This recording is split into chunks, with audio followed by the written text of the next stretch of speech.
ఉన్నతమైన పవిత్రమైన యేసుక్రీస్తు నామములో చేరి వచ్చిన మా సహోదరి సోదరులందరికీ కూడా వందనాలు తెలియపరుస్తున్నాను. అలాగనే దేవాతి దేవుడు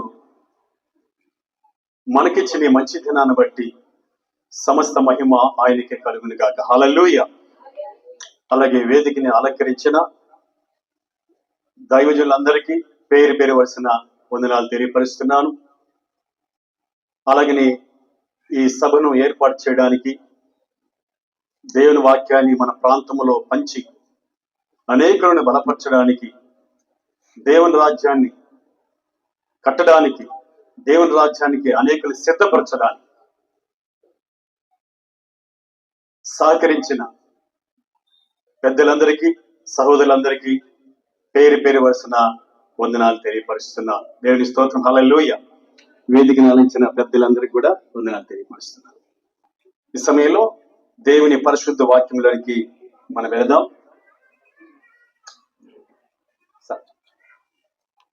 దయచేసి ఈ రాత్రి చేరి వచ్చిన మనమందరం ధన్యులమైనాం. అందరం ధన్యులమైనాం. ఎవరైతే ఈ రాత్రి రాలేకపోయినారో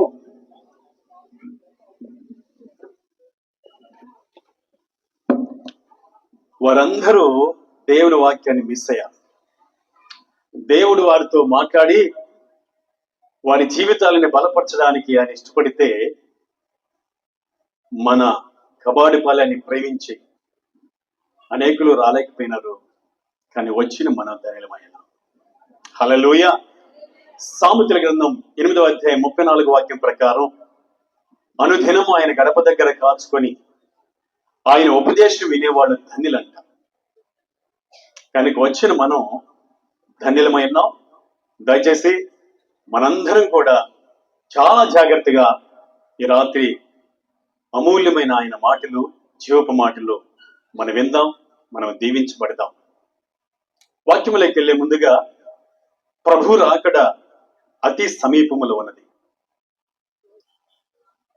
ఆయన మత్తయి సువార్త 24వ అధ్యాయంలో చెప్పబడిన సూచనలన్నీ జరిగిపోయినాయి. ఒకసారి గమనించినట్లయితే మత్తయి సువార్త 24వ అధ్యాయం బైబిల్లో ఉన్న వారందరూ కూడా చూడడానికి ప్రయత్నం చేయండి.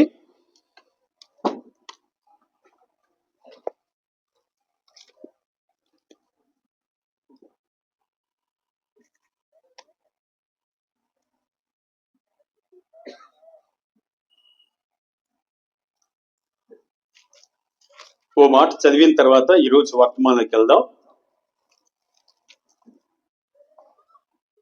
14వ వాక్యం చదువుకుందాం.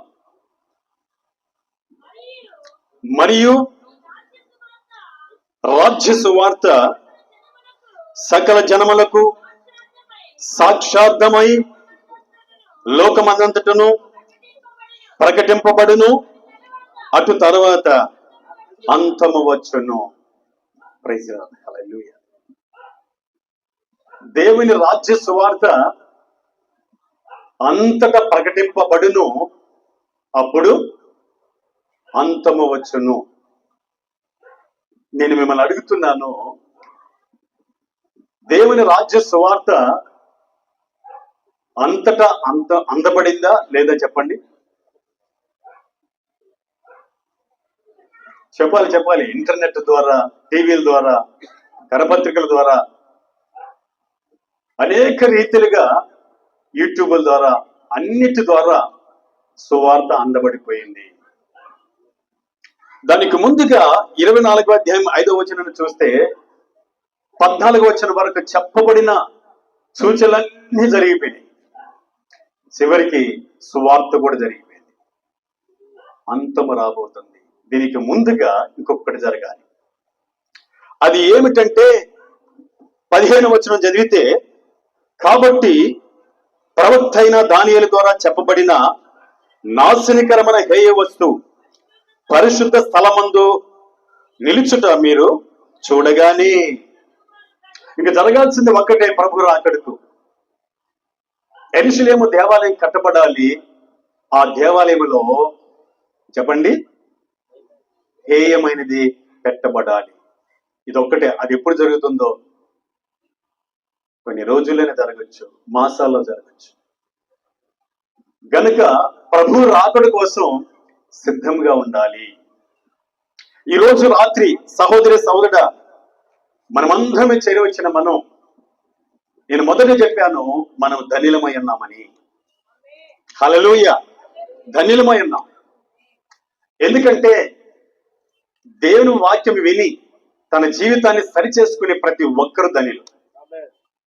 హల్లెలూయా. మంచి ఉద్యోగం ఉంటే పరిశుద్ధ గ్రంథంలో ధన్యుడని చెప్పలేదు, కానీ ఈ లోకం ఇచ్చిన ఆశీర్వాదం అని. మంచి బంగ్లా ఉంటే గొప్ప ఆశీర్వాదం అని బైబిల్లో ఎక్కడా చెప్పలేదు, అది దేవుడిచ్చిన ఆశీర్వాదం మాత్రమే. 10 మంది కుమారులు ఒక తల్లి కలిగి ఉందంటే అది లోక సంబంధంగా దేవుడిచ్చిన ఆశీర్వాదం, అది ధన్యత కాదు. ఒకరోజు యేసుక్రీస్తు ప్రభు దగ్గరికి మరియమ్మ ఆయన సహోదరులు వస్తే చూడడానికి అక్కడున్న వాళ్ళు అంటున్నారు, అయ్యా మీ తల్లిగారు వచ్చున్నారు అని అంటే ఆయన అన్నాడు, ఎవరు నా తల్లి, ఎవరు నా సహోదరుడు అని ఆయన దగ్గరకు వచ్చిన ప్రజల వైపు చేయి చాపి ఆయన అంటున్నాడు, ఎవడు నా వాక్యం విని గైకుంటారో వారే ధన్యులు, వారే నా సహోదరుడు, వారే నా తల్లి అని అంటున్నాడు. దేవుని స్తోత్రం. కనుక ఈ యొక్క రాత్రి వేళల్లో శ్రేష్టమైన సమయానికి వచ్చాం. సమయం 8:26 అయింది. ఇంచుమించు తొందరగానే ముగియడానికి ప్రయత్నం చేస్తాం. పరిశుద్ధాత్ముడు మనకు సహాయం చేయను గాక. హల్లెలూయా. ప్రభు రాకడ సమీపం కాబట్టి అపవాది ఎంత మందిని పడగొట్టాలో అంతమందిని పడగొడుతున్నాడు. నీకు ధనం ఉన్నా పడగొడతాడు, జ్ఞానం ఉన్నా పడగొడతాడు, అందం ఉన్నా పడగొడతాడు, ఐశ్వర్యం ఉన్నా పడగొడతాడు. ఈ లోక సంబంధమైన ఏది కలిగినా నిన్ను పడగొడతాడు. అందుకే ప్రభు రాకడ కొరకు పడకుండా ఈ రాత్రి మనం నిలబడాలని, అలా నిలబడిన దానిని బట్టి దేవుడిచ్చే ఆశీర్వాదాలు, దేవుడిచ్చే కృప పొందాలని ఈ రాత్రి ప్రభు మనతో మాట్లాడుతున్నాడు. జాగ్రత్తగా విందాం. దేవునికి స్తోత్రం కలుగునుగా. హల్లెలూయా. వాక్యంలోకి వెళ్దాం. 1 కొరింథీయులకు రాసిన పత్రిక 10వ అధ్యాయం 12వ వాక్యాన్ని మనం ధ్యానం చేద్దాం. ఇది మూల వాక్యం. నా సహోదరి సహోదరులారా, శబ్దాంతరం ద్వారా వింటున్న నా సహోదరి సహోదరులారా, ఈ శబ్దాంతరం, ఈ సౌండ్ సిస్టమ్ ద్వారా దేవుడి నీతో మాట్లాడుతుండగా ఈ రాత్రి జాగ్రత్తగా విను. వినకపోతే పడిపోతావు, పడిపోతే లేవలేవు, లేకపోతే పాతాళానికి వెళ్ళిపోతావు. ప్రభు నిన్ను పడగొట్టడానికి రాలేదు, కానీ పడగొట్టబోతున్న సాతాను చేతిలోంచి నిలబెట్టడానికి ఆయన వచ్చాడు. నమ్మిన వారు చప్పలు కొట్టండి. దేవుని స్తోత్రం కలుగుగాక. హల్లెలూయా. చదవడానికి మనం ప్రయత్నం చేద్దాం. చూడండి ఆ మాటలు దయచేసి మనం చదువుదాం. 1 కొరింథీయులకు రాసిన పత్రిక 10వ అధ్యాయం 12వ వాక్యం చదువుకుందాం. తాను నిలుచుచున్నానని తలంచుకున్నవాడు పడకుడినట్లు జాగ్రత్తగా చూచుకొనవలెను. హల్లెలూయా. ఏం చూసుకోవాలి?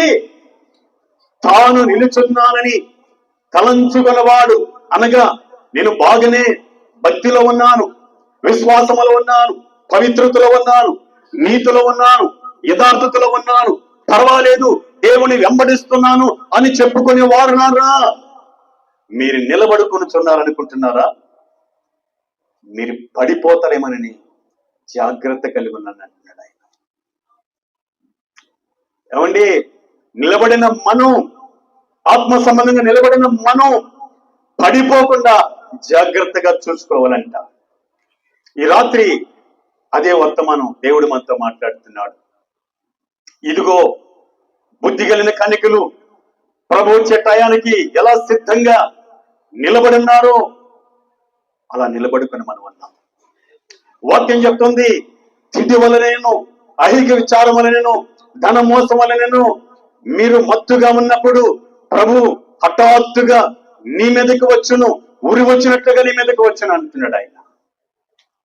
ఆ ఉరి రాకమునిపే మనం పడిపోకుండా చాలా జాగ్రత్తగా ఉన్నాం. మరొకసారి మనకి మనం వెళ్దాం. తాను నిలుచుచున్నానని తలంచుకునేవాడు తలంచుకొనివాడు పడకుండినట్లు జాగ్రత్తగా చూచుకొనవలెను. హల్లెలూయా. నిలుచుకున్న నీవు, ఆత్మీయ స్థితిలో నిలబడే నీవు, సహోదరి సోదరుడా, నీవు అలా వచ్చి అలా వెళ్ళిపోతే ఏమీ ప్రయోజనం లేదు. దేవుడు నీతో మాట్లాడిన మాట స్వీకరించి హృదయంలో భద్రం చేసుకొని నువ్వు హల్లెలూయా, నీకు ఆశీర్వాదం, నీకు దీవెన. సహోదరి సహోదరుడా, పడిపోతావేమో చూసుకో, ఎక్కడ పడతావు, విషయంలో పడిపోతావు, జాగ్రత్తగా చూసుకోమంటాడు ఈ రాత్రి. పరమాటున్నాడు, తాను నిలిచిన వాడు పడిపోకుండా చూసుకో. ఈరోజు అంశం పడిపోకుండా జాగ్రత్త పడుడి. ఈరోజు అంశం ఏంటండి? నిలబడిన నీవు, ఆత్మీయంగా నిలబడిన నీవు పడిపోకుండా జాగ్రత్త. అనుకుంటున్నావు కదా నేను చక్కగా ఉన్నాను దేవుళ్ళని, అనుకుంటున్నావు కదా అన్ని విషయాల్లో దీవెనగా ఉన్నానని, అనుకుంటున్నావు కదా నాకు జ్ఞానం ఉందని,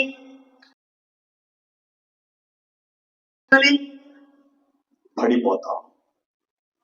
జాగ్రత్తగా ఉండని ప్రభు ఈ రాత్రి మనందరం మేలుకొని మాట్లాడుతున్నాడు. తన కుమార్తెతో, తన కుమారుతో మాట్లాడుతున్నాడు. పోకుండా జాగ్రత్త పడుడి. హల్లెలూయా.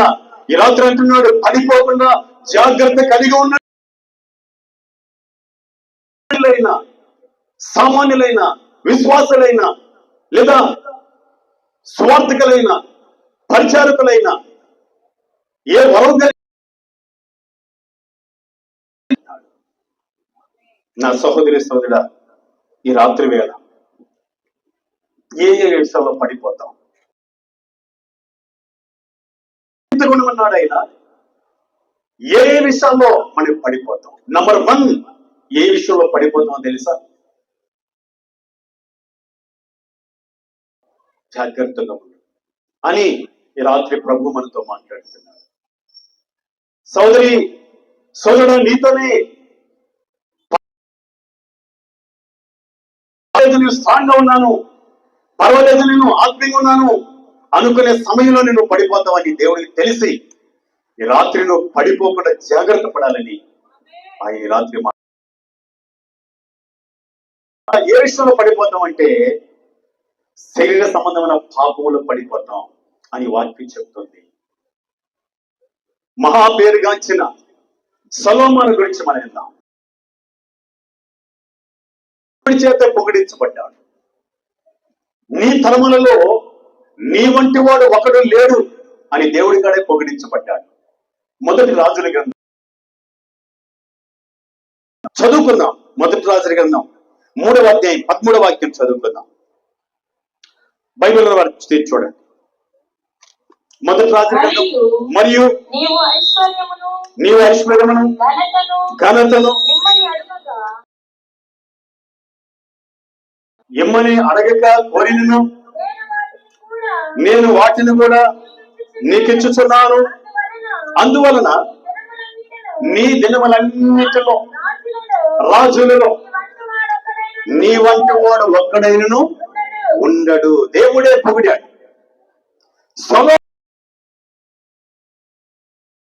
తన పని వాళ్ళకి కానీ తన ఇంటి వారికి కానీ చెప్పబడుతుంది, విస్తారమైన గొర్రెలు, అలాగే సన్నని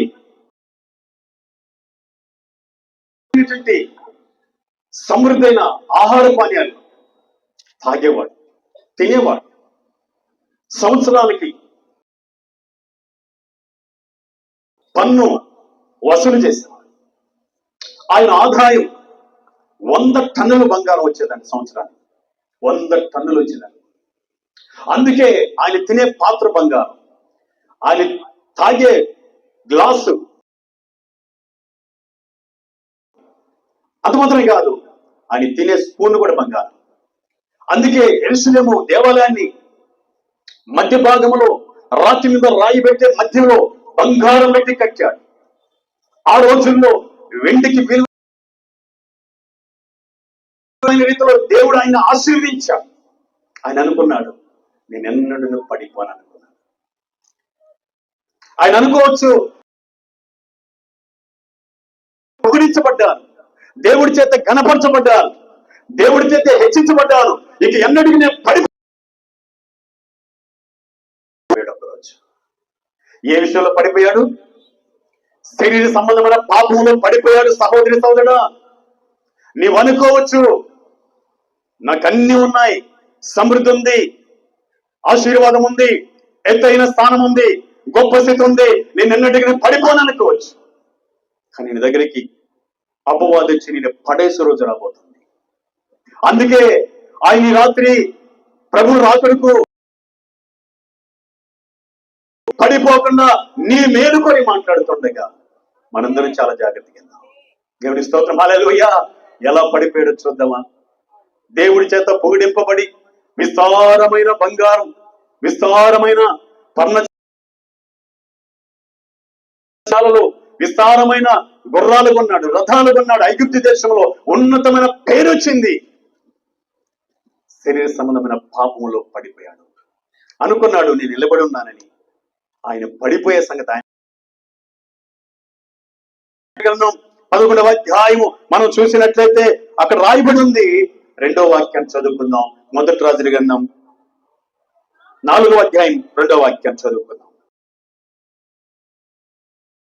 మొదటి రాజుల గ్రంథం 11వ అధ్యాయము 2వ వాక్యం చదువుకుందాం. కామాతురత గలవాడై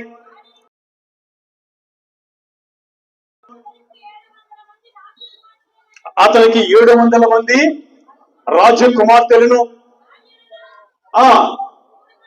300 మంది ఉపపత్తులను, కామాతురత గలవాడై 700 మంది రాజకుమార్తెలను చేసుకున్నాడు. వారి చాలక 300 మంది ఉపపత్తులు చేసుకున్నాడు. కామాతురత గలవాడై, ఏమండి, పడిపోను అనుకున్నవాడు కామాతురత గలవాడై 300 మంది ఉపపత్తులు చేసుకున్నాడు. చివరికి వారందరూ కలిసి ఆయన హృదయాన్ని పడగొట్టారు. ఏమండి, యెరూషలేము దేవాలయాన్ని 14 సంవత్సరాలు కట్టాడు. ప్రహరీ గోడలన్నీ మొత్తం కలిపి 20 సంవత్సరాలు పూర్తి చేశాడు ఆయన. ఇలాంటి ఉన్నతమైన స్థాయిలో విశ్వాసములో దేవుడికి ఇష్టడిగా బ్రతికిన ఆయన ఒకరోజు పడిపోయాడు. ఎందులో పడిపోయాడంట? శరీర సంబంధమైన పాపంలో పడిపోయాడు.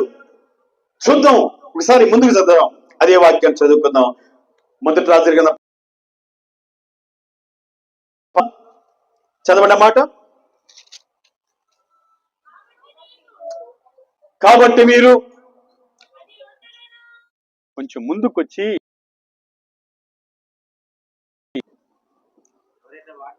మొదటి రాజుల గ్రంథం 11వ అధ్యాయం 3వ వాక్యం చదువుకుందాం.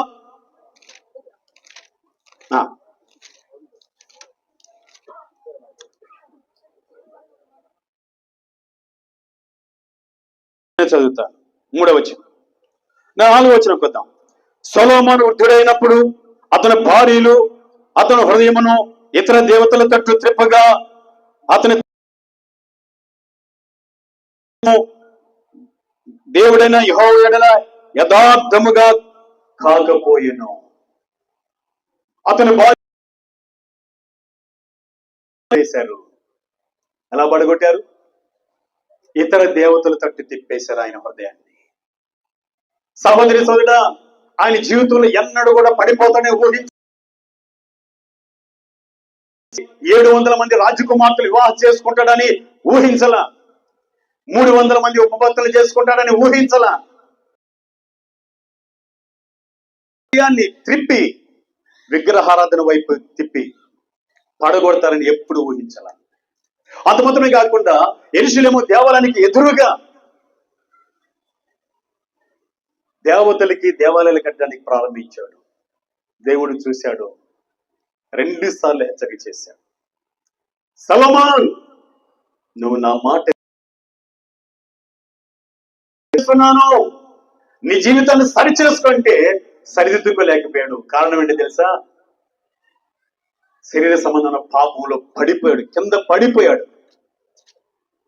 అందుకే సరి చేసుకోలేకపోయాడు. దేవుడు మాట్లాడుతున్నాడు. ఆ మాటను మనం చూద్దాం.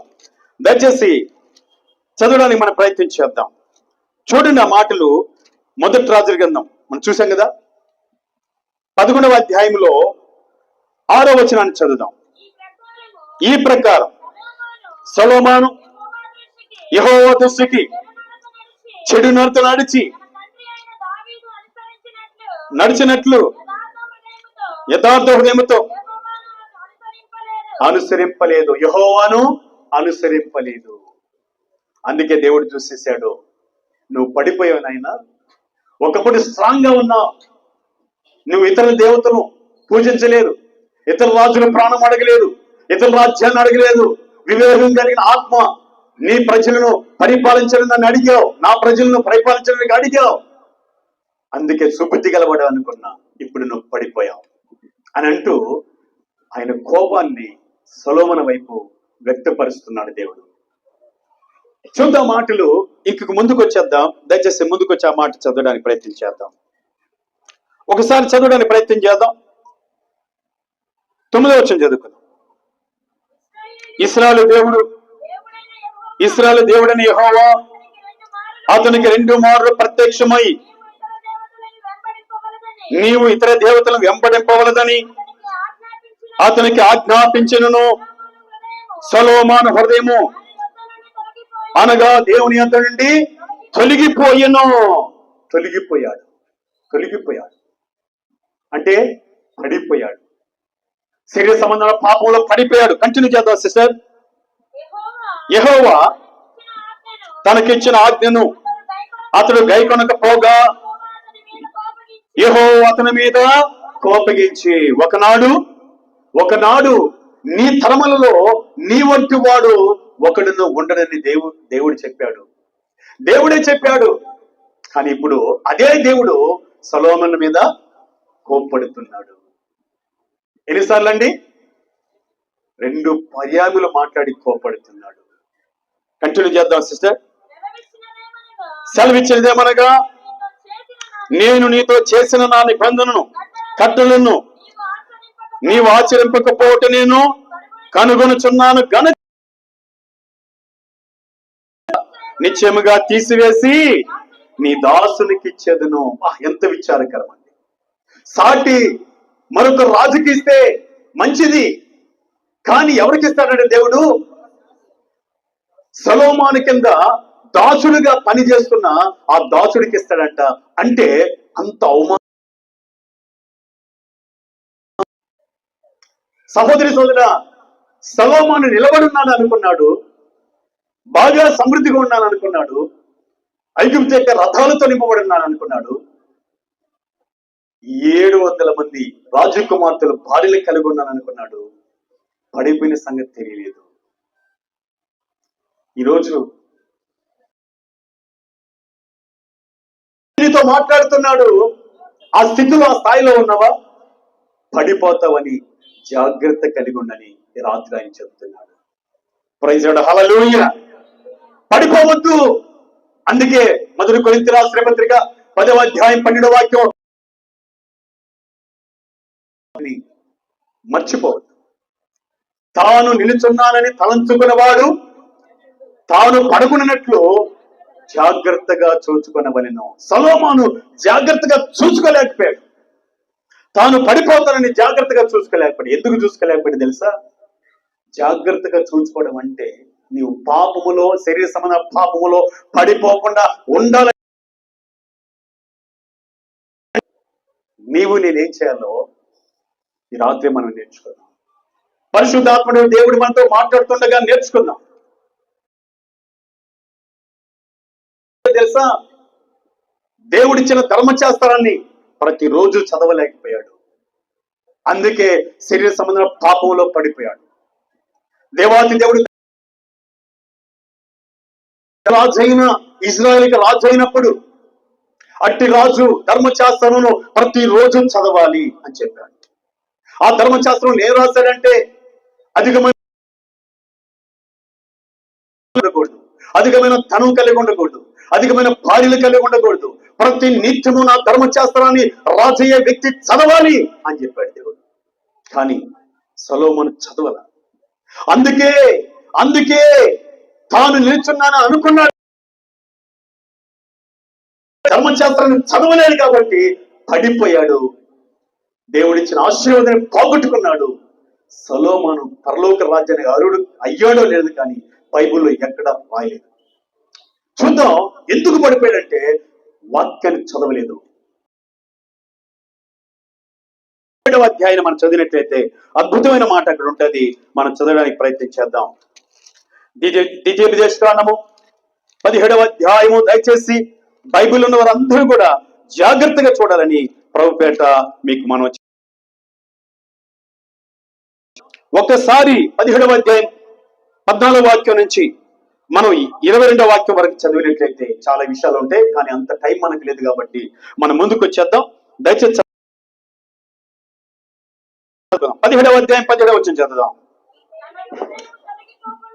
తన హృదయం తొలగిపోకున్నట్లు అనగా రాజయ్యే వ్యక్తి, ఇజ్రాయేలుకి రాజయ్యే వ్యక్తి, ధర్మశాస్త్రంలో దేవుడు ముందుగా రాసి పెట్టిన విషయాలను దేవుడు ఇక్కడ మాట్లాడుతున్నాడు. చదువుదమ్మా. అతడు అనేక స్త్రీలను వివాహము చేసుకొనకూడదు, వెండి బహుగా విస్తరింప చేసుకొనకూడదు. మరి అతడు రాజ్య సింహాసనమందు ఆసీనుడైన తరువాత ఏవీలైన ఉన్న గ్రంథమున చూచి ఆ ధర్మశాస్త్రమునకు ఒక ప్రతిని తన కొరకు రాయించుకొనవలెను. రాజైన వ్యక్తి కంటిన్యూ చేద్దాం. అది అతని యొద్ద ఉండవలెను. తన రాజ్యమందు తానును తన కుమారును ఇశ్రాయేలు మధ్యను దీర్ఘాయుష్మంతులగుటకై గర్వించి ఈ ధర్మమును విడిచిపెట్టి కుడికి గాని ఎడమకు గాని తాను తొలగకుండినట్లు తన దేవుడైన యెహోవాకు భయపడి ఈ ధర్మశాస్త్ర వాక్యములన్నిటినీ కట్టడలను అనుసరించి నడవ నేర్చుకున్నటకు అతడు తాను బ్రతుకు దినములన్నిటిను ఆ గ్రంథమును చదువుచుండవలెను. దేవుని స్తోత్రం, హల్లెలూయా. ప్రతిరోజు రాజైన వ్యక్తి చదవాలని. అధికమైన స్త్రీలను చేసుకోకూడదు, వెండి బంగారం కొనకూడదు. పై భాగంలో చూస్తే అధికమైన రథాలు గాని గుర్రాలు గాని కొనకూడదు. ప్రతి దినము లేవి రాజయ్యే వ్యక్తి ప్రతిరోజు వాక్యాన్ని చదవాలి. కుడికి కానీ ఎడమ కానీ తొలిపోకుండా ప్రతిరోజు వాక్యాన్ని చదవాలని దేవుడు తన రాజు ఒక్క రోజు కూడా గ్రంథాన్ని తెచ్చుకొని చదవలేదు కాబట్టే శరీర సమానంగా పడిపోయాడు. అనుకున్నాడు నేను నిలిచి ఉన్నాను, అప్పుడే పడిపోయాడు. ఈరోజు నీవు పడిపోకుండా ఉండాలంటే దేవుని పరిశుద్ధ గ్రంథాన్ని ప్రతిరోజు చదవాలి. చెప్పండి దేవుని స్తోత్రం, హల్లెలూయా. వాక్యము చదివే వ్యక్తి పడిపోడు. వాక్యం చదివే వ్యక్తి జయిస్తాడు. వాక్యం చెప్తుంది 119వ కీర్తన 11వ వాక్యాన్ని మనం చదివినట్లయితే చదవడానికి ప్రయత్నం చేద్దాం. 119వ కీర్తన 11వ వాక్యాన్ని మనం చదువుదాం. చదవండి నాయన. నీ ఎదుట నేను పాపం చేయకున్నట్లు నా హృదయంలో నీ వాక్యము ఉంచుకొని ఉన్నాను. హల్లెలూయా. పాపము చేయకుండా అనగా శరీర సంబంధమైన పాపములో పడిపోకుండా ఉండాలంటే ఇక్కడ భక్తుడు అంటాడు, నేను పాపము చేయకున్నట్లు నా హృదయంలో నీ వాక్యము ఉంచుకొని ఉన్నాను. వాక్యం హృదయంలో ఉండాలంటే ప్రతిరోజు వాక్యాన్ని చదవాలి.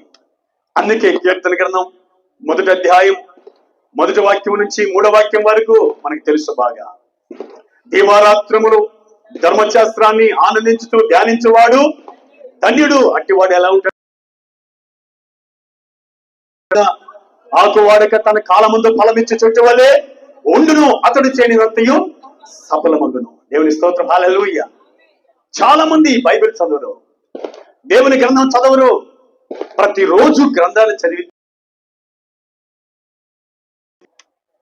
దేవుని ఉద్దేశాలు తెలుసుకుంటావు, దేవుడి నీ పట్ల ప్రణాళికలు ఎలా చేశాడో తెలుసుకుంటావు, దేవుడు కృపను పొందుకుంటావు. వాక్యాన్ని చదవాలి. వాక్యం చదవడం అంటే దేవుడి నీతో మాట్లాడడము. హల్లెలూయా. ప్రార్థన చేయడం అంటే నీవు దేవుడితో మాట్లాడడము. వాక్యం చదవడం అంటే దేవుడి నీతో మాట్లాడడం. ఆ దేవుడు చదువుతాం. అదే వాక్యం చదివితే యెహోషువ గ్రంథం 1వ అధ్యాయం 8వ వాక్యాన్ని చదివినట్లయితే అద్భుతమైన మాట్లాడతారు. చూడండి ప్రియా సహోదరి సోదరా, యెహోషువ గ్రంథం 1వ అధ్యాయము 8వ వాక్యాన్ని మనం చదువుకుందాం. ఈ ధర్మశాస్త్ర గ్రంథమును దేవుడు అంటాడు, యెహోషువతో అంటున్నాడు, ఈ ధర్మశాస్త్ర గ్రంథమును నీవు బోధింపక తప్పిపోకూడదు, అన్నిటినీ ప్రకారము చేయుటకు నీవు జాగ్రత్త పడినట్లు దివారాత్రము దానిని ధ్యానించిన ఎడల, ధర్మశాస్త్రాన్ని ధ్యానించిన ఎడల నీ మార్గమును వర్ధిల్లింప చేసుకొని చక్కగా ప్రవర్తించదు. ప్రథమ చెప్పల దేవుని స్తోత్రం కలుగుగా. హల్లెలూయా. మన మార్గాన్ని ఏం చెప్తుంది వాక్యం? వర్ధిల్ల చేసుకొని చక్కగా ప్రవర్తిస్తాం, మనం పడిపోం. ఆమేన్. వాక్యాన్ని చదువు సహోదరి సోదరా. వాక్యం సంతోషంగా ఉంటది, ధైర్యంగా ఉంటది. ఎందుకో తెలుసా? దేవుడు మాట్లాడుతూ ఉంటాడు. ఈరోజు రాత్రి నిలుచుకున్నాం అనుకుంటున్నావా? చెప్పాలి, ఇప్పుడు చెప్పాలి. సొలొమోను రాజు ఎందుకు పడిపోయాడు?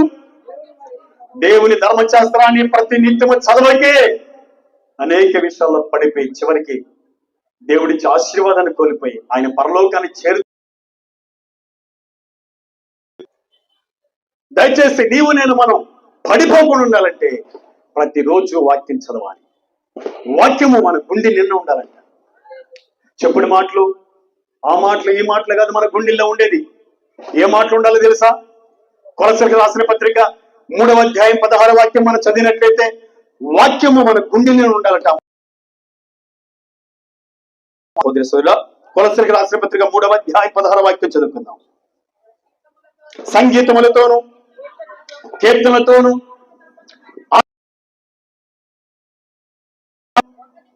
ఒకరికొకడు బోధించుచు బుద్ధి చెప్పుచు కృపా సహితముగా మీ హృదయములలో దేవుని గురించిన గానము చేయొచ్చు సమస్త విధములైన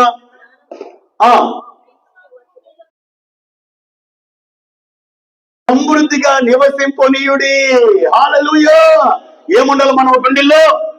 మనం పడిపోకుండా ఉండాలంటే, ప్రభు రాకుడికి నిలబడి ఉండాలంటే, ప్రభు రాకుడు ఎత్తబడాలంటే క్రీస్తు వాక్యము మన హృదయంలో సమృద్ధిగా ఉండాలి. సమృద్ధి సొలొమోను రాజులో. ఈరోజు రాత్రి అనుదినం వాక్యం చదివి వాక్యాన్ని గుండెల్లో సమృద్ధిగా ఉంచుకో. ప్రభు వచ్చేంత వరకు నువ్వు పడిపో. దేవుని స్తోత్రం. హల్లెలూయా. చూడండి, వాక్యం నీలో ఉంటే చిన్న పాపాన్ని కూడా చేయిస్తాం. ఒకరోజు ఒక గురువు తన శిష్యులు పిలుస్తున్నాడు. శిష్యులారా వచ్చేసారు. శిష్యుల్ని తీసుకెళ్తున్నాడు. రండి, నా వెంట రండి అంటున్నాడు. వెంటొస్తున్నారు. ఇదిగో శిష్యులారా, అక్కడ కనపడుతుంది కదా ఆ చిన్న మొలక, అప్పుడు చిన్న మొలక కాబట్టి వెళ్ళి ఈ 2 ఏళ్లతో అలా పట్టుకొని పెరికేశారు. వెంటనే గురువా మేము పెరికేశామన్నా. అలాగైతే శిష్యులు గురువు వెంబడి ఇంకా పోతున్నారు. కొంచెం దూరం పోయిన తర్వాత ఇంత మొక్క కనపడింది. గురువు అంటున్నాడు, ఇదిగో. వాళ్ళు ఏం చేశారు? ఇప్పుడు 2 ఏళ్ళు సరిపోతాయా? సరిపోవు. ఇప్పుడు ఏం కావాలి? 5 ఏళ్ళు కావాలి. 5 ఏళ్ళు పట్టుకొని పెరికేశారు.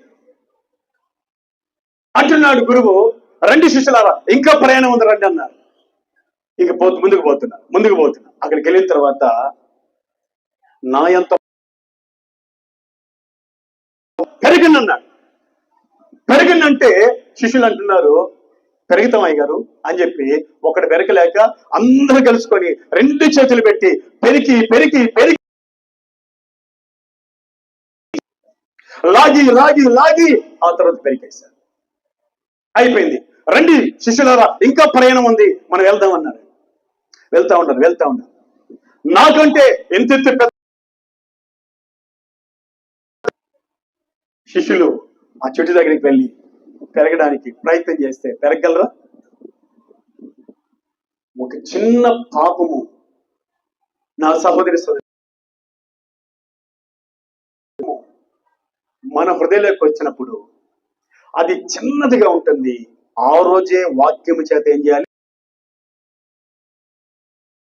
పెరిగేయాలి, లేదా అది మనల్ని పెరిగేస్తుంది, పడదోస్తుంది. ఇందుకు ఆ శిష్యులు అడిగారంట, అయ్యగారు చిన్న మొక్క పెరకమన్నావు, తర్వాత పెద్ద మొక్క పెరకమన్నావు, ఆ తర్వాత అసలు ఎందుకు పెరగమన్నావు అంటే అప్పుడు చెప్పాడంట ఆ గురువు శిష్యులతో, రే ఏనండి, ఒక తత్వం ఒక చిన్నదిగా ఉంటుందిరా, అది మీ మైండ్ లోకి వచ్చిన తర్వాత హృదయంలోకి వెళుతుంది. వెళ్ళక మునిపే ఆ చిన్నదిగా ఉందే, అప్పుడు దాన్ని ఏం చేయాలి? లేకపోతే అది పెద్ద మొక్క అవుతుంది, కాస్త ఇంకా పెద్దదవుద్ది, ఇంకా పెద్దదై ఎంత పెరగాలన్నా పాపము నువ్వు పెరగలేవు, అది నేను పెరికేస్తుంది, పడదోస్తుందని చెప్పాడంట శిష్యులతో. హల్లెలూయా.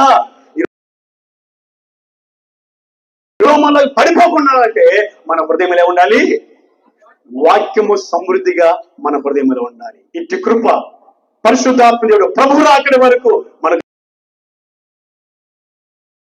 హల్లెలూయా. ఇక రెండవదిగా ఏ విషయంలో మనం పడిపోతాం,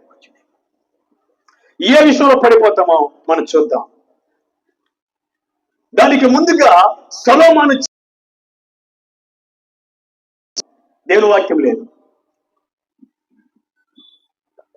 అందుకే ఆయన ఏమైపోయాడు? పడిపోయాడంతే. ఒకే ఒక దెబ్బకు పడిపోయాడు. నా సహోదరి సోదరా, వాక్యముగానే ఉంటే దేవదూత మానోహు భార్యతో ముందుగానే మాట్లాడాడు. మానోహుతో మాట్లాడే దేవదూత దేవునికి నాజూరు చేయబడిన వాడు, అతడు మత్తు తీసుకోకూడదు, అతడు పరాయి స్త్రీని టచ్ చేయకూడదు, నాజూరు చేయకూడదు. దేవునికి ఆయన న్యాయాధిపతిగా చేయబడతాడు. ఇశ్రాయేలు ప్రజల్ని ఫిలిష్తీయుల చేతుల నుంచి విడిపించే ఒక గొప్ప నాయకుడు అని దేవుడు మాట్లాడినప్పటికీ అతడు ఆ వాక్యం పోయాడు. న్యాయాధిపతుల గ్రంథం 14వ అధ్యాయం మొదటి వాక్యం చూస్తే అక్కడే పడిపోయాడు మొదటగా. అలాగే న్యాయాధిపతుల గ్రంథం 16వ అధ్యాయము మొదటి వాక్యం చూస్తే రెండోసారి పడిపోయాడు. అదే న్యాయాధిపతుల గ్రంథం 16వ అధ్యాయము మనం దయచేసి చూసినట్లయితే 4వ వచనంలోకి వచ్చే లోపల దెలీలా అనే భయంకరమైన వేశ్య చేతిలో పడిపోయాడు. వాక్యం ఎందుకు పడిపోయాడు? సంసారం అనుకున్నాడు, నా జడల్లో నాకు బలం ఉంది, నా శరీరంలో బలం ఉంది, పరిశుద్ధాత్మ దేవుడు నాలో ఉన్నాడు, నేను పడిపోను అనుకున్నాడు. ఎప్పుడైతే ఆ వాక్యం గుండెలో లేదో మర్చిపోయాడు, పడిపోయాడు. చివరికి తన 2 కళ్ళు పోయినాయి. తన బలమంతా పోయింది, తన అభిషేకం పోయింది, తన అధికారం పోయింది. చివరికి 2 కళ్ళు లేని వాడే ఒక చీకటి గదిలో తిరగలిసుకుంటూ బ్రతికి చివరికి ఆత్మహత్య చేసుకొని చనిపోయినట్లుగా మనం చూస్తున్నాం. కారణం ఏంటి? వాక్యము హృదయంలో లేదు. దేవుడు నీతో మాట్లాడుతున్నాడు. సహోదరి సోదరులు, నువ్వు అనుకుంటున్నావు మాకు తెలీదా ఈ మాటలని? ఈ రాత్రి నీ కొరకే ఈ సభను దేవుడు ఏర్పాటు చేశాడు. సొలొమోను లాగా నేను నిలబడి నువ్వు పడిపోబోతున్నావు. నువ్వు పడుకున్న ఉండడానికి ముందుగానే ప్రమాద హెచ్చరికగా దేవుడు ఈ రాత్రి నీతో మాట్లాడుతున్నాడు. నువ్వు పడకూడదు. దేవుని వాక్యము చేత నీ జీవితాన్ని చక్కపరుచుకొని యెహోషువతో చక్కపరుచుకొని వర్ధిల్లాలని దేవుడు మాట్లాడుతున్నాడు. హల్లెలూయా. చక్కపరుచుకుని వర్ధిల్లి ప్రభువు రాకడలో ప్రభు యొక్క రాజ్యములను యుగయుగములు ఉండాలని మాట్లాడుతున్నాడు. ఇదిగో రెండవదిగా చూద్దాం. ఏ విషయంలో చదవడానికి ప్రయత్నం చేద్దాం. ఏ విషయంలో తెలుసా? అపవాది ఊరిలో పడకుండా జాగ్రత్త పడాలి. అనగా ధనాపేక్షలో పడకుండా జాగ్రత్త పడాలి.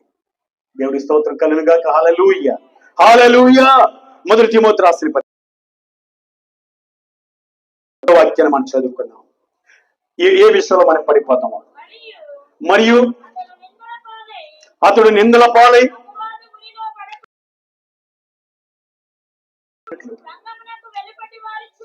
సంఘమునకు వెలుపటి వారి చేత మంచి సాక్ష్యము పొందిన వాడివై ఉండవలెను. అపవాది ఊరిలో పడుకుని ఉండాలంటే నీవు నేను ధనాపేక్ష కలిగి ఉండకూడదు. ఈ రోజుల్లో చాలా మంది ధనాపేక్షలో పడిపోతున్నారు. సరాసరి సేవకులుగా కూడా అపేక్షను ఊరిలో పడొద్దు అని దేవుడు మాట్లాడుతున్నాడు. ఇంకొక మాట చదివి ఒక 2 వ్యక్తులు మనం చూడబోతున్నాం. పడిపోయిన ఇదే మొదటి తిమోతి రాసిన పత్రిక 6వ అధ్యాయం 9వ వాక్యం చదువుకుందాం. ధనవంతులగటకు అపేక్షించేవారు శోధనలోను ఊరిలోను అవివేకయుక్తములను హానికరములైన అనేక దురాశలను పడుదురు. అట్టివి మనుషులను నష్టములోను నాశనములోను ముంచివేయును. ఎందుకనగా ధనాపేక్ష సమస్తమైన కీడులకు మూలము. కొందరు దానిని ఆశించి విశ్వాసం నుండి తొలగిపోయి నానా బాధల చేతను తమను తామును పొడుచుకొనిరి. జాగ్రత్త సహోదరి సోదర, ఈ రాత్రి అపవాది ఊరిలో పడకుండా జాగ్రత్త పడు. 2వ పాయింట్. ఏంటి అపవాది ఊరు అంటే? ధనాపేక్ష. ధనాపేక్ష. ఒక గొప్ప సేవకుడు ఉన్నాడు బైబిల్లో, పాత నిబంధన గ్రంథంలో. మంచి ప్రవక్త. ఆ ప్రవక్త ఎవరిని ఆశీర్వదిస్తే వారు ఆశీర్వదించబడతారు.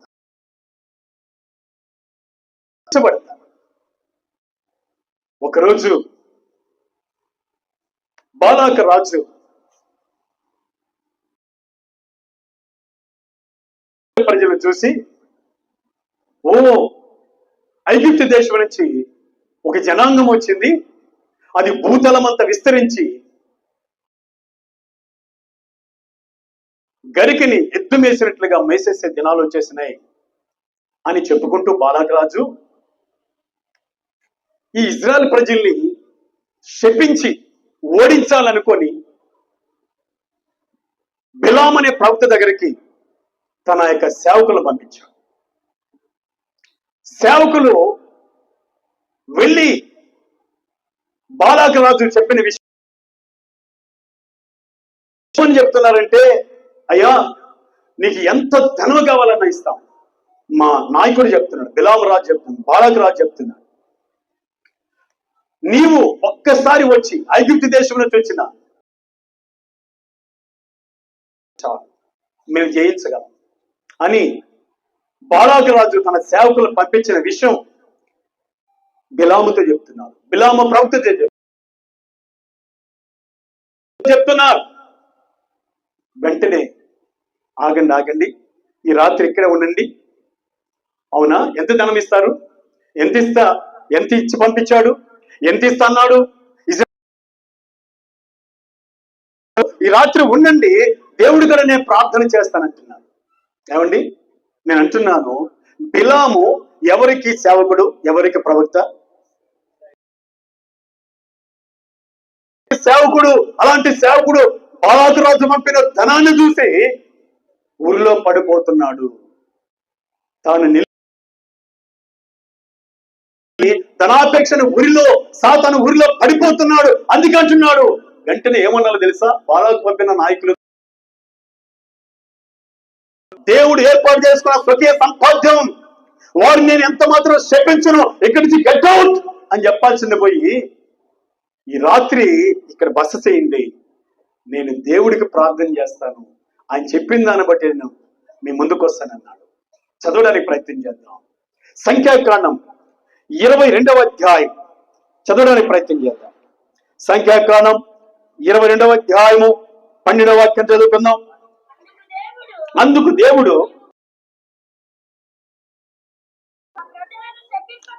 ఆ ప్రజలను శపించకూడదు, వారు ఆశీర్వదించబడిన వారు. హల్లెలూయా! ఇజ్రాయెల్ ప్రజలు ఎవరో తెలుసా? ఆశీర్వదించబడిన వారు, దేవుడి చేత ఏర్పాటు చేసుకున్న వాళ్ళు. వారిని ఎవరు ఏమి చేయలేరు. ఎందుకంటే దేవుడే యుద్ధం చేస్తాడు, దేవుడు వారి పక్షాన ఉంటాడు. హల్లెలూయా! కానీ ఈరోజు దేవుని కుమార్తెగా నీవున్నట్లయితే దేవుడు నీ పక్షాన ఉంటాడు. దేవుడు కొరకు నువ్వు బ్రతికితే దేవుడే యుద్ధం చేస్తాడు. దేవుడికి స్తోత్రం కలుగునుగా. హల్లెలూయా! దేవుడు అంటాడు, ఈ రాత్రి నీవు నాకు మొరపెట్టావు కదా, ఆ ప్రజలను నువ్వు శపించకూడదు, వారితో కూడా నీవు వెళ్ళకూడదు. బాలాకు రాజు పంపిన ప్రజలతో కూడా నీవు వెళ్ళకూడదు, నాయకులతో వెళ్ళకూడదు. వారు ఆశీర్వదించబడిన వారు, వారిని శపించకూడదంటే ఏమండి, దేవుడి మాట బిలాము విని వెంటనే వారిని పంపించేస్తున్నాడు. అయ్యా, దేవుడు శపించొద్దన్నాడు, దేవుడు మీతో కూడా రావుతున్నాడు, కనుక మీరు వెళ్ళిపోండి, మీ నాయకుడు చెప్పుకోండి, బాలాగ్రహస్తో చెప్పండి అన్నాడు. వీళ్ళు వెళ్ళిపోయారు. బాలాగ్రహం అంటున్నాడు, ఇదిగో ఇంతకంటే ఘనమైన అధికారులు ఉన్నారా, వాళ్ళని పిలుచుకొని ఇంకా ఎక్కువ బంగారం, ఇంకా ఎక్కువ ధనం తీసుకొని వెళ్ళండి, రమ్మని చెప్పండి అన్నారు. వెంటనే గనులైన వారిని పంపించి ప్రయత్నం చేద్దాం. కంటిన్యూ చేద్దామా? ఒకసారి కంటిన్యూ చేద్దామా? ఉదయం లేచి వెల్లుడి మీతో కూడా వచ్చేటట్లు యెహోవా నాకు సరే, ముందుకు వచ్చేద్దాం. 15వ వచనం చదవండి. అయినను బాలాకు వారి కంటే బహు ఘనత వహించిన మరి ఎక్కువ మంది అధికారులను మరలా పంపెను. వారు బిలాము యొద్దకు వచ్చి అతనితో, నీవు దయచేసి నా యొద్దకు వచ్చుటకు ఏమీ అడ్డమో చెప్పకము, నేను నీకు బహు ఘనత కలుగజేయుదును. ఎవరు కలిగజేస్తారంట? బిలాముకి బాలాకు రాజు అంటున్నాడు, నీకు బహు ఘనత కలిగజేసేదను అని అంటున్నాడు. ఎవరినండి? బిలాము ప్రవక్తిని నీకు బహు ఘనత కలిగి, ఈయనలో ఆశీర్వాదం ఉంది. అధికారిని ఎవరికి ఇచ్చాడు? బిలాముకి ఇచ్చాడు. ఎవరిని తీరిస్తే వాళ్ళు దీవించబడతారు, ఎవరిని శపిస్తే వాళ్ళు శపించబడతారు. అలాంటి ఘనపరుస్తాడంట. ఆ మాటకి బెండైపోయి, ఆ ధనానికి బెండైపోయి నిలబడిన బిలాం పడిపోయాడు. పడిపోయి అంటున్నాడు, ఈ రాత్రికి మళ్ళీ ఉండండి, నేను వెళ్ళకూడదు బిలాం, నా ప్రజలు వాళ్ళు ఆశీర్వదించబడిన వాళ్ళు, నువ్వు వెళ్ళకూడదు, వాళ్ళు శపించకూడదు అని అంటే ఊరిలో పడి, సాతాను ఊరిలో పడి ఏం చేస్తున్నాడు? ఈ రాత్రికి ఉండండి, దేవుడు ఏం చెప్తాడో ప్రార్థన చేస్తానంటున్నాడు. రాత్రి ప్రార్థనతో వారితో వెళ్ళి గాని వారిని నువ్వు శపించొద్దు అని చెప్పాడు. దేవుడికి కోపం వచ్చింది. మనం కూడా చెప్తాం కదా మన పిల్లలతో, నువ్వు పోవద్దు పోవద్దు పోవద్దు అంటే, నేను పోతాను, నేను ఆ ప్రాంతానికి వెళ్తాను, గుణం లేదా నీకు సరైన శిక్ష పడుతుంది పోయిరా అంటాం. అలాగనే దేవుడు వదిలేశారు. తర్వాత ఏం జరిగిందో మనకు తెలుసు. గాడిద మీద వెళుతున్నాడు, దేవదూత ఖడ్గం తీసుకొని ఎదురైంది, ఇదంతా మనకు తెలుసు. బిలాముని గోడకేసి అదివి కింద పడదోసిన సంగతి అంతా తెలుసు. కానీ మొత్తానికి దేవుడు మాట వినకుండా అతని జీవితం మధ్యంతరమే నశించిపోయింది. ఆశపడ్డాడు, నీతిమంతుల మరణం నాకు రావాలని ఆశపడ్డాడు, కానీ నీతిమంతుల మరణం అతను పొందలేదు. దేవుని స్తోత్రం. ఒకసారి మార్చలు సంఖ్యాకాండం 23వ అధ్యాయం 10వ వాక్యం చదువుకుందాం. సహోదరి సోదరురా, యాకోబు రేణువులను ఎవరు లెక్కించుదురు? ఇశ్రాయేలు ఎవరు లెక్క పెట్టుదురు? నీతిమంతుల అంటే చేసేది దేవుడికి వ్యతిరేకమైన జీవితం చేస్తూ, వ్యతిరేకమైన పని చేస్తూ, దేవుడి కోసం నిలబడకుండా ధనానికి సరెండర్ అయి పడిపోయి, నీతిమంతుల మరణం వంటి మరణం నాకు వస్తే బాగుండు అని బిలాము కోరుకుంటున్నాడు. కానీ ఏమయ్యాడో తెలుసా? ఒకసారి చూద్దామా? ఏమండి, ఏ విషయంలో బిలాము నిలబడుతున్నాను అనుకొని కింద పడ్డాడో తెలుసా? ధనాపేక్షలో పడిపోయాడు. మళ్ళీ అంటున్నాడు, నీతిమంతుల యొక్క మరణం నాకు వస్తే బాగుండు అనుకుంటున్నాడు. దేవుడు చూశాడు. ఒకసారి ఏం చేశాడు చూద్దామా? చదవడానికి ప్రయత్నం చేద్దాం.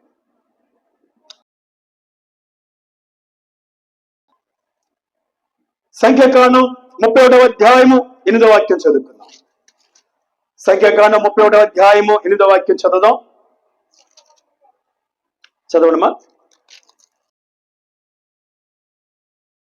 ఇతరుల కాక మిద్యాను రాజులను, అనగా మిద్యాను 5 రాజులైన ఏవిని, రెకేబును, సూరును, కూరును, రెబాను సంపిరి, బేరు కుమారుడైన బిలామును ఖడ్గముతో చంపిరి. నిలబడుతున్నాను, ప్రజల్ని ఆశీర్వదించేవాడిని, ప్రజల్ని దీవించేవాడిని, ప్రజల పక్షాన నుండి శత్రువుల మీద శాపాన్ని పట్టించేవాడిని అని అనుకుంటున్నాడు. కానీ ధనాపేక్షలో పడి పాలి ఒక ప్రవక్త, ఒక నిండు సేవకుడు, దేవుడు ఏర్పాటు చేసుకున్న సేవకుడు ఏమైపోయాడు? ధనాపేక్షలో పడిపోయి ఖడ్గము చేత చంపబడ్డాడు. సహోదరి సోదరా, వద్దు, మనకు దేవుడు ఎంత ఇస్తే చాలు దాంతో తృప్తి చెందుదాం. పౌలు అంటున్నాడు, నేను ఏ స్థితిలో ఉన్నా సంతృప్తి కలిగి ఉండటం నేర్చుకుని ఉన్నాను అన్నాడు. ఫిలిప్పీయులకు రాసి చదువుదాం. ఫిలిప్పీయులకు రాసిన పత్రిక 4వ అధ్యాయం 11వ వాక్యాన్ని ఒకసారి చదువుకుందాం. ఫిలిప్పీయులకు రాసిన పత్రిక 4వ అధ్యాయము 11వ వాక్యాన్ని మనం ధ్యానం చేద్దాం, ముగించేద్దాం త్వరగానే. నాకు కొదువు కలిగినందున నేను ఇలాగ చెప్పడం లేదు, ఆ స్థితిలో సంతృప్తి కలిగి ఉండుట నేర్చుకుని ఉన్నాను. హల్లెలూయా. పౌలుగా అంటున్నాడు, నేను ఏ స్థితిలో ఉన్నా కూడా సంతృప్తి కలిగి ఉండుట నేర్చుకుని ఉన్నాను అని అంటాడు. కడుపు నిండిన వాడయ్యాను, ఆకలిగా ఉన్నాను, కొన్ని సందర్భాల్లో అనేక కష్టాలు పడ్డాను అంటున్నాడు. నీవు నేను మనం సహోదరి సోదర ధనాపేక్షలో పడిపోకూడదు. పడ్డవా ప్రభువు రాకడలు ఎత్తపడలేవు. త్వరగా రాబోతున్నాడు ఆయన రాకడ కోసం నిలబడుకొని, విశ్వాసాన్ని కాపాడుకొని ధనాపేక్షలైన వారమే ఎదురు చూద్దాం. దేవుడికి స్తోత్రం కలిగినగా. హల్లెలూయా. ఇంకొక వ్యక్తిని చూద్దాం. అతడు కూడా పడిపోయాడు. యేసుక్రీస్తు ప్రభు యొక్క 12 మంది అపోస్తలులో మనం చూద్దాం. ఒక వ్యక్తి యేసు ప్రభుతోనే ఉన్నాడు. ఆయన ఎవరు? దేవాతి దేవుడు యేసుక్రీస్తు ప్రభు. ఏమండి, కానుకల సంఖ్య, ధనాపేక్ష కలిగిన ఆ వ్యక్తి చేతిలోనే పెట్టాడు. ఆపేక్ష కలిగి ఉంటాడా లేదా అని పరీక్షించడానికి పెట్టాడు. ఏం చేశాడో చూద్దామా? సృష్టికర్తతో సేవా అనుభవం నేర్చుకొని ఏం చేశాడు అతను? చదవడానికి మనం ప్రయత్నం చేద్దాం. చూడండి ఆ మాటలు దయచేసి మనం చదువుదాం. మార్క్స్ సువార్త 14వ అధ్యాయం 10వ వాక్యాన్ని మనం చదువుకుందాం. మార్క్స్ సువార్త 14వ అధ్యాయం 10వ వాక్యం చదువుకుందాం. 12 మందిలో ఒకడు ఇస్కరియోతు యూదా ప్రధాన యాజకుల చేతికి ఎందుకు పోగా వారు విని సంతోషించి వానికి ద్రవ్యమిత్తుమని వాగ్దానం చేసిరి. గనుక వాడు ఆయన అప్పగించుటకు తగిన సమయము కనిపెట్టుచుండెను. ఎంత భయంకరమో చూశారా? అంత మాత్రం కాదు, సంచి కూడా ఇచ్చున్నాడు. ఆ మాట కూడా ఒకసారి చూద్దాం. ధనం సంచి లేదా బ్యాగు, మనీ బ్యాగు అతని కాడే ఉంది. చూద్దాం యోహాను సువార్త, దయచేసి మనం చదవడానికి ప్రయత్నం చేద్దాం. యోహాను సువార్త 12వ అధ్యాయం 6వ వాక్యం చదువుకుందాం. యోహాను సువార్త 12వ అధ్యాయము. వాడిలాగు చెప్పినది బేదల మీద శ్రద్ధ కలిగి కాదు గాని వాడు దొంగై ఉండి తన దగ్గర డబ్బు సంచి ఉండినందున అందులో వేయబడినది దొంగిలించుచూ వచ్చెను గనుక అలాగూ చెప్పాను. అంటే ఇక్కడ ఒక తల్లి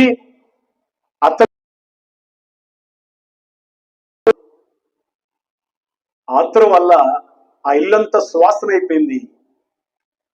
ఆ టైంలో యోధాయిస్కరియోతు అంటాడు, ఎందుకు ఇంత నష్టపరిచావు అన్నప్పుడు అప్పుడు యేసయ్య అంటున్నాడు, వాడు ఏదో ప్రేమ కలిగాదు బేదల మీద నష్టపరిచావు, దీన్ని అమ్మి. ఇప్పుడు యేసయ్య అంటాడు, బేదల మీద ప్రేమ ఉండి కాదు వాడికి ఈ మాట మాట్లాడింది అంటూ 6వ వచనాన్ని కంటిన్యూ చేస్తున్నాడు ఆయన. అంటే వాడి దగ్గర డబ్బు సంచి ఉండగా ప్రతిరోజు ఏం చేస్తున్నాడు యోధాయిస్కరియోతు అనే శిష్యుడు? దొంగిలిస్తూనే ఉన్నాడు. దొంగిలిస్తూ దొంగిలిస్తూ దొంగిలిస్తూ ఇది ఎక్కడ సరిపోద్ది అనుకొని యేసు ప్రభుని అమ్మేస్తే మంచి ఎక్కువ డబ్బులు వస్తాయి అనుకున్నాడు. అనుకొని మార్క్స్ వార్త 14, 10, 11 ప్రకారం అమ్మడానికి ప్రయత్నము చేశాడు, అమ్మేశాడు. చివరికి ఏమంటే తెలుసా? అనగా ధనాపేక్షలో పడిపోయి వార్త 27వ అధ్యాయం దయచేసి చదివి ముగించేద్దాం. అడే వరకు ముగిద్దాం. మత్తయి సువార్త 27వ అధ్యాయం 5వ వాక్యం చదువు. 27:5.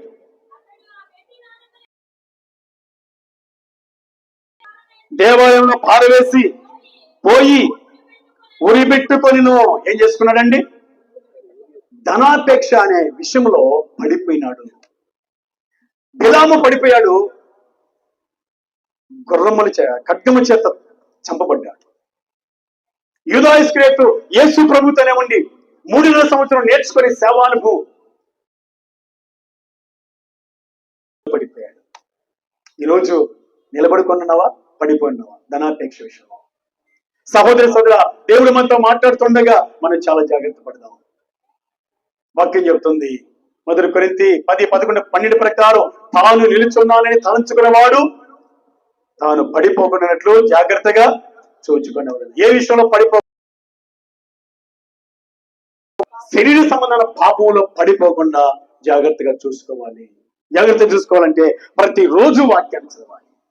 ప్రతిరోజు దేవుడి నీతో మాట్లాడతాడు. ఎంత మాత్రమును పడిపో. అలాగే ధనాపేక్ష లేని వారమై మనం ఉంటే మనం పడిపోము. ఈరోజు ఈ ఇద్దరే కాదు మనం చూసేది, లోకంలో ఎంతో మందిని చూస్తున్నాం, విశ్వాసం చూస్తున్నాం, అనుభవం కలిగిన సేవకులను చూస్తున్నాం. విశ్వాసంతో ప్రభు ఇచ్చినంత వరకు చాలు అనుకొని ముందుకు పోయిన వాళ్ళందరూ దేవుని స్థిరంగా ఉండి పడిపోకుండా అనేకులకు సాక్షులుగా ఉన్నారు. దేవుడికి స్తోత్రం కలుగును గాక. హల్లెలూయా, హల్లెలూయా. ఈ రాత్రి వేళ నీవు నేను పడిపోకుండా చేయనుగాక. ఆమె ఒకరోజు ఒక భక్తుడు దేవుణ్ణి అడిగేవాడంట. ప్రతిరోజు అడిగేవాడు. ఏమడిగేవాడంటే, దేవుడా, యేసయ్యా, ఇదిగో చాలా పేదవాణ్ణి కనుక నన్ను ఆశీర్వదించు అని అంటూ ఉండగా, ఎలా ఆశీర్వదించమంటావు అని అడిగాడంట దేవుడు. వెంటనే చెప్పాడంట, నేను ఏది తాకితే అది బంగారం అయిపోవాలన్నాడు.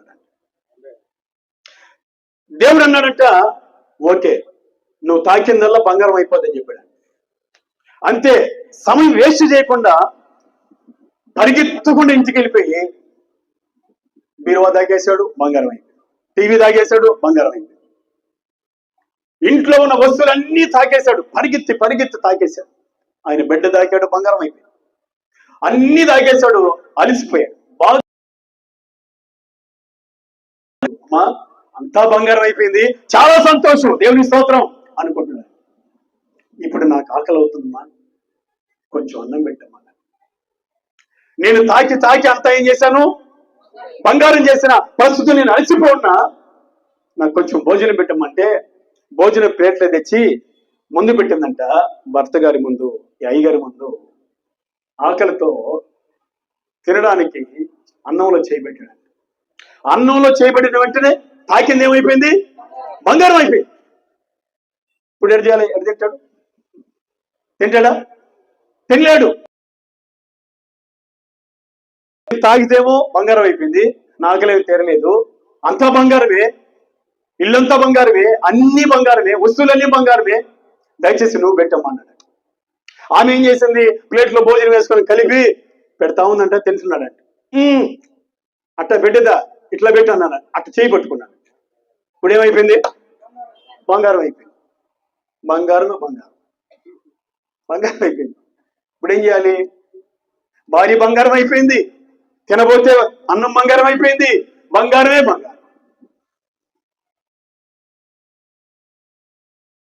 ధనాపేక్ష పడిపోయడం లేదా, ఇప్పుడు పియో మొర్రనుకొని కొట్టుకుంటాడు. ఇట్లా చాలా మంది జీవితాలు పడిపోయి నష్టపోతున్నారు. దేవుడి స్తోత్రం, హల్లెలూయా హల్లెలూయా.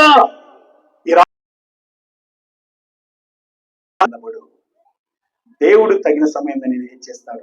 చెప్పండి, దేవుడి స్తోత్రం, హల్లెలూయా. నిన్ను హెచ్చించడమే కాదు, ఉన్నతమైన ఆశీర్వాద స్థితి పరలోకంలో దేవుడు ఇస్తాడు. ఒకసారి చదువుకున్న మాట, మొదటి పేతురు రాసిన పత్రిక 3వ అధ్యాయం 9వ వాక్యం చదువుదాం. ఒకే ఒక మాట చెప్పి నేను ముగించేస్తాను. సమయం నాకు ఇంచుమించు 8:25 దగ్గర 20 నిమిషాలు ఇచ్చారు. ఇప్పుడు కనీసం 20 అయిపోయింది, గంట అయిపోయింది కాబట్టి నేను ముగిస్తాను. నేనైతే 5 పాయింట్లు ఎత్తుకొచ్చాను చెప్పడానికి, ఏ విషయాల్లో పడిపోతామో పడిపోక నిలబడడానికి. రెఫరెన్స్ ఇస్తాను, నోట్ చేసుకోండి, ఇంటికాడ చదువుకోండి. చదవండి మాట. ఆశీర్వాదములకు వారసులగుటకు మీరు పిలువబడుతున్న కనుక హల్లెలూయా. దేని పిలువబడ్డాం,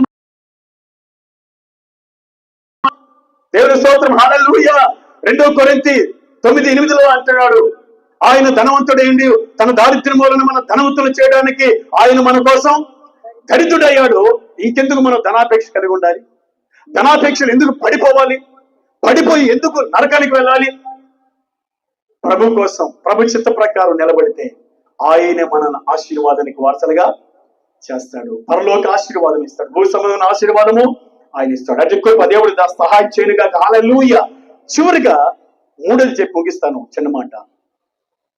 ఏ విషయంలో పడిపోతాం? 3వదిగా చూద్దాం. ఏ విషయంలో పడిపోతామంటే గర్వపడే విషయంలో పడిపోతాం.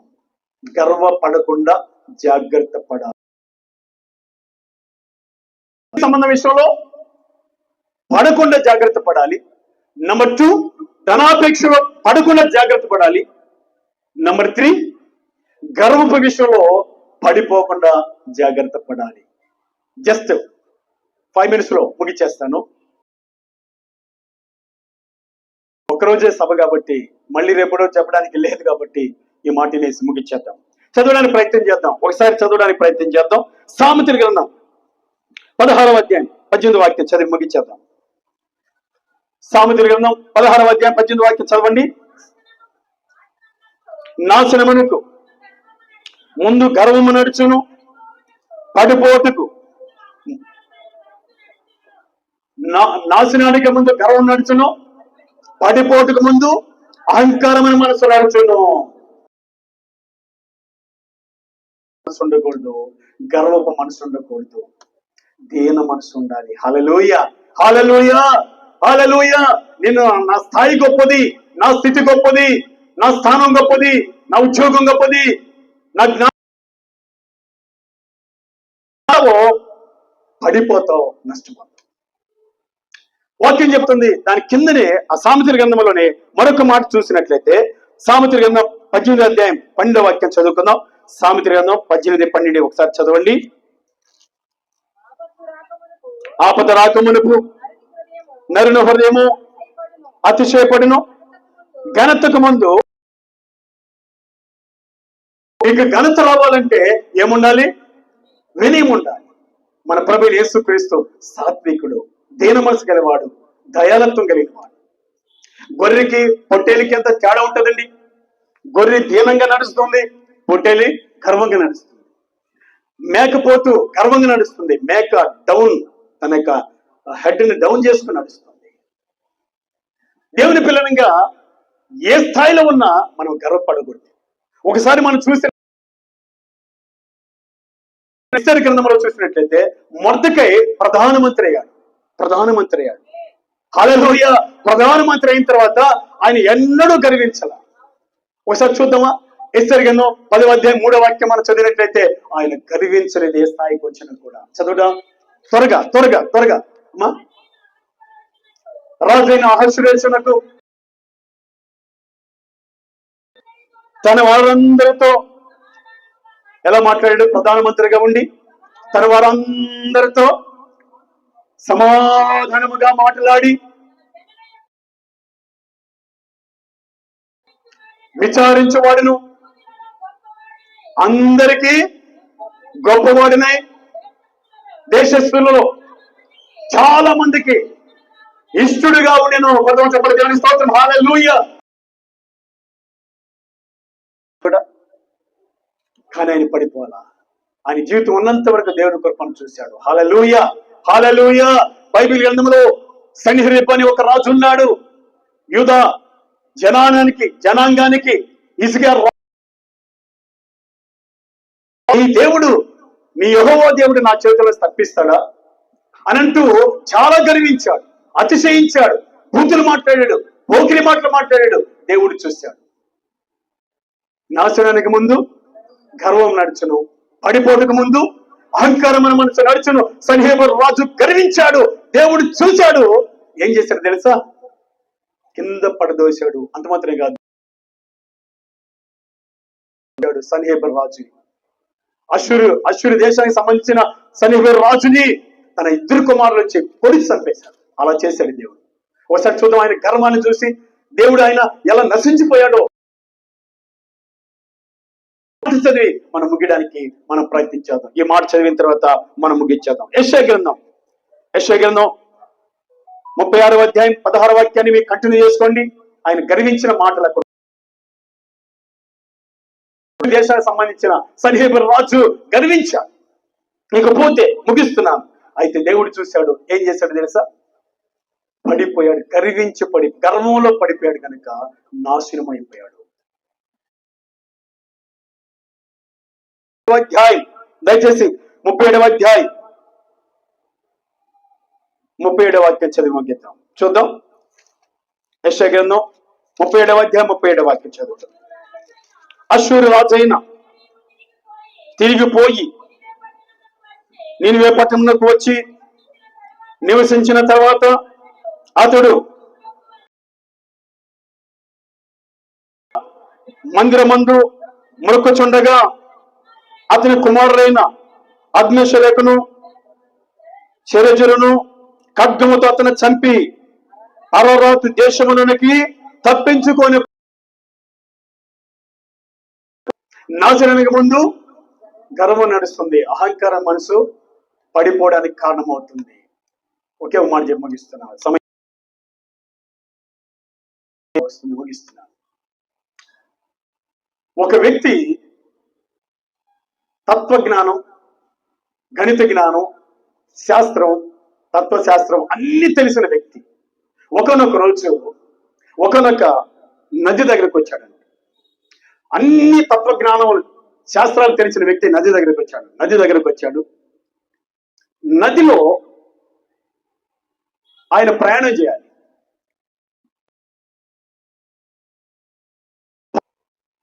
ఈ శాస్త్రాలన్నీ తెలిసిన వ్యక్తి అంటున్నాడు, ఏమంటున్నాడంటే, అయ్యా నన్ను నది అవతలికి దాటించే అన్నాడు. సరే అయ్యగారు రండి అని చెప్పాడు. పడవలో కూర్చోబెట్టుకున్నాడు. నది దాటించే ఆ యొక్క సహోదరుడు నడిపిస్తా ఉన్నాడు.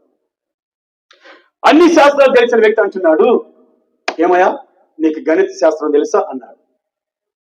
నాకు తెలియదండి, పడవ నడిపేది తెలుసు అన్నాడు. అలాగైతే 20%, 20% వేస్ట్ నువ్వు అన్నాడు. ఎవరిని? పడవ నడిపేది. ఇంకా పోతున్నాడు, ఇంకా నడుపుకుంటూ పోతున్నాడు. నీకు తత్వశాస్త్రం తెలుసు అని అడిగాడు. అయ్యగారు నాకు తెలియదు అన్నాడు. 40% వేస్ట్ నువ్వు అన్నాడు. ఇంకా ముందుకు పోతుండగా నీకు భౌగోళిక శాస్త్రం తెలుసు అన్నాడు. అసలు ఆ శాస్త్రమే నాకు తెలియదు, ఆ శాస్త్రమే నాకు తెలియదు అన్నాడు. అసలు వేస్ట్, నువ్వు 60% వేస్ట్ అన్నాడు. పోతా ఉండగా సుడిగాలు వచ్చేసింది. పడవ రౌండ్గా జరుగుతుంది. పడవ మునిగిపోయే పరిస్థితి వచ్చేసింది. వెంటనే పడవ నడుపుతున్న ఆ సహోదరుడు అంటున్నాడు, అన్ని శాస్త్రాలు తెలిసిన ఆయనతో, అయ్యగారు పొయ్యే పరిస్థితి వచ్చింది, నీకు ఈత శాస్త్రం వచ్చన్నాడు. పొయ్యే పరిస్థితి వచ్చింది, నీకు ఈత శాస్త్రం వచ్చంటే, అదే నాకు ఈత శాస్త్రమే రాదన్నాడు. అలాగే ఈత శాస్త్రం రాకపోతే ఏడే పడిపో అన్నాడు అని ఈయన దూకేసి ఈత కొట్టుకుంటూ బయటకు వచ్చాడు. ఈయన పడిపోయి అట్టే నాశనం అయిపోయాడు. అంటే దీని అర్థం ఏంటో తెలుసా? చెప్పాలి, అన్ని నాకు తెలుసు, అందుకే నేను గర్వంగా ఉన్నాను అనుకున్నాడు. పడిపోయాడు, సుడిగుండంలో నశించిపోయాడు.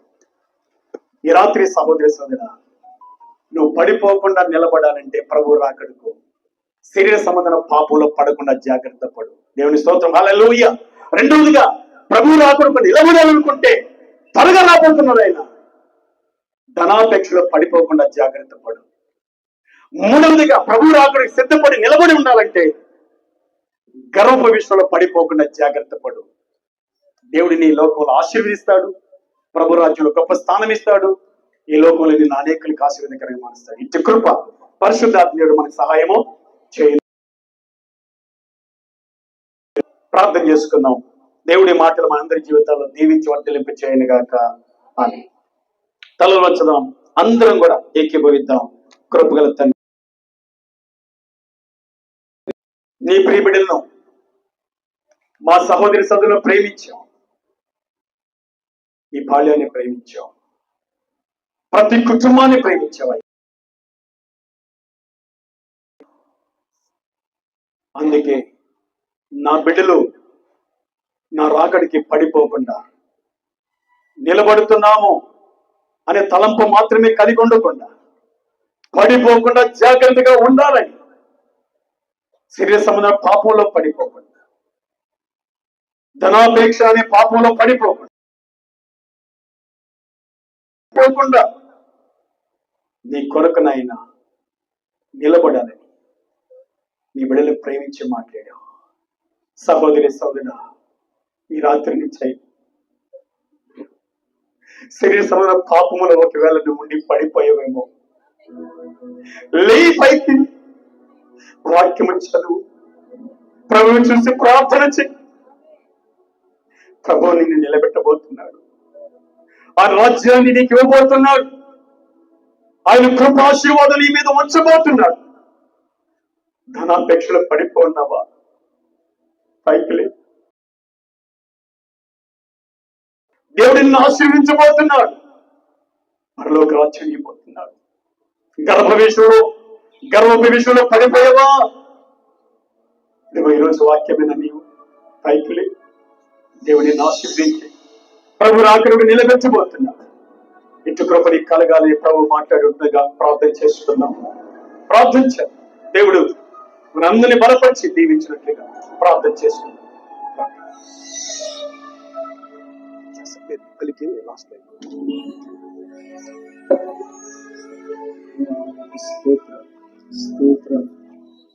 ఉన్న వాక్యాన్ని దేవుడు మన జీవితాల్లో ఫలింపచేయనట్లుగా నా మధ్యన దయచేసి ప్రార్థన చేస్తాను. ప్రార్థన స్తుతులకు పాత్ర స్తోత్రాడానికి వందనాలు తండ్రి. ఇంత దేవా నీకు వందనాలు. స్తోత్రం. శరీర విషయంలో పడకూడదని, గర్వ విషయంలో పడకూడదని, ధనాపేక్ష విషయంలో పడకూడదని అనేక మంది సేవకులను మా మధ్యలో ఉంచి నేర్పించిన పాఠాలు బట్టి దేవా నీకు వందనాలు. అదేవిధంగా విత్తబడిన వాక్యాన్ని మరి ప్రభా నీ ప్రజలు విన్నారు, హృదయంలో ఫలింపచేయబడి కూడా ప్రభా వారి యొక్క వ్యక్తిగత జీవితంలో ఫలింపచేయబడి సహాయం తెచ్చమని ప్రార్థిస్తున్నాం. ఓ ప్రభా, ఈ యొక్క సువార్త ముఖ్య ఉద్దేశం నీ ప్రజలు ఇదిగో నీ రాకడకు, నీ రాజ్యానికి సిద్ధపడాలి ఆలోచనతో ముందు నడిపిస్తుండగా ప్రభా వాక్యం ఎత్తబడి సమస్తమైన ఆశీర్వాదమైన కార్కాలుగా మరి ఉండడానికి సహాయం తెచ్చబడి మరి అధ్యక్ష వహించిన సేవకులు జ్ఞాపకం చేసుకోండి, వాక్యం ఉపదేశించిన సేవకులు జ్ఞాపకం చేసుకోండి, కూడి వచ్చిన ప్రతి బిడ్డని జ్ఞాపకం చేసుకోమని నీకే యేసుక్రీస్తు నామములో ప్రార్థన చేస్తున్నాము తండ్రి. ఆమేన్. ఆమేన్. ఆమేన్. మంచిదండి. రాత్రి దేవుడు చక్కగా ఈ సభను ఆయన కృపను బట్టి నడిపించాడు. దేవుడు నమ్మదగిన వాడుగా మన పక్షాన ఉన్నాడు.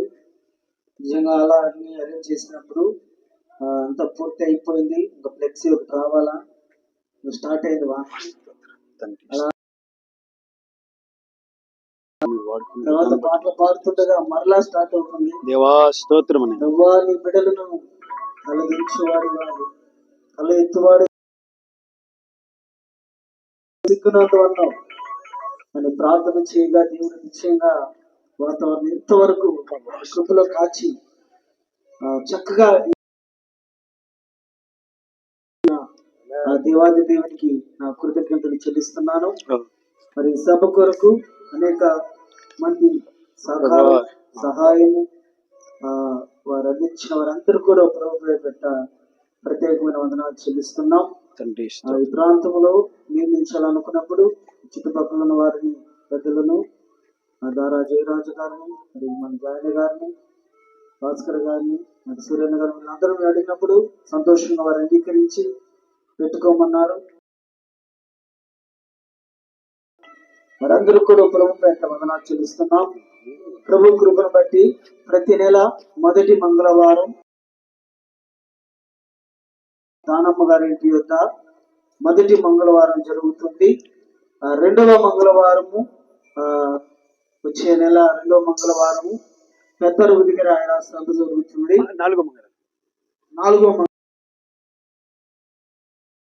రెండవ మంగళవారం దానం ఇంటికడ పెద్దబావి సెంటర్ లో జరుగుతుంది. 4వ మంగళవారం పెద్ద రోజు దగ్గర ఈ సభను నిర్మించడం జరుగుతుంది. కాబట్టి ప్రార్థన చేయండి. దీన్ని సహకరించాలనుకున్న వారు సహకరించండి, ప్రార్థన చేయండి. దైవజనులు మీ ప్రార్థన అవసరాల కొరకు ఏమైనా అవసరం ఉన్నట్లయితే అయ్యగారిని అడిగి నెంబర్ తీసుకొని ప్రత్యేకంగా అయ్యగారు ప్రార్థన చేస్తారు. మంచి దైవ యొక్క సందేశమును అందించినటువంటి దైవ సేవకులకి మరి సేవకులందరూ కూడా నా హృదయపూర్వకమైన వందనాలు చెల్లిస్తూ ఆర్కెస్ట్రా వారికి రైటింగ్ వారికి కూడా నా ప్రత్యేకమైన వందనాలు చెల్లిస్తూ